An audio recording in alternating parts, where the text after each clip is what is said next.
In origine il festival musicale più famoso della storia doveva tenersi a Woodstock, una cittadina nello stato di New York, ma non si trovarono spazi abbastanza ampi per accoglierlo e gli organizzatori scelsero la vicina Bethel, nella cui zona rurale c'era una fattoria con un vastissimo terreno, adatto ad essere lo scenario dell'enorme raduno musicale che si sarebbe tenuto nell'estate del 1969.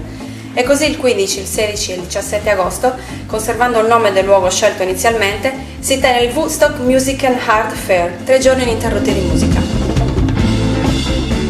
Il festival superò tutte le migliori aspettative e per parteciparvi si mossero centinaia di migliaia di persone. Si stimarono circa 400.000 anime, ma c'è chi dice che furono molte di più.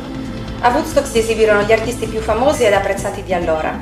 Fu l'evento giusto al momento giusto, che segnò la fine di un'epoca e l'inizio di un'altra. Furono 3 giorni di pace, amore e musica, i cui temi portanti erano i diritti umani, l'ambientalismo e soprattutto il pacifismo, proprio nel bel mezzo della guerra in Vietnam.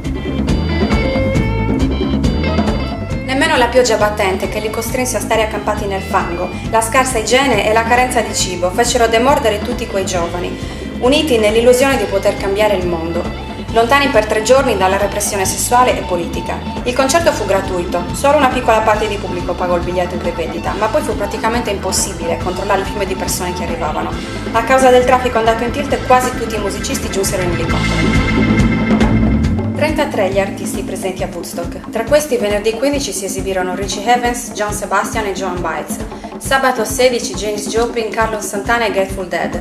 Domenica 17 Country Joe and the Fish, Joe Cocker e Crosby, Stills, Nash Young. Chiuse il mitico festival Jimi Hendrix la mattina del 18 agosto, mentre molti già andavano via. Il grande chitarrista si cimentò in una memorabile esibizione di 2 ore con la sua Fender Stratocaster. Si concluse così un evento leggendario che non avrà mai più repliche. Per approfondire Il sogno di Woodstock, autori vari.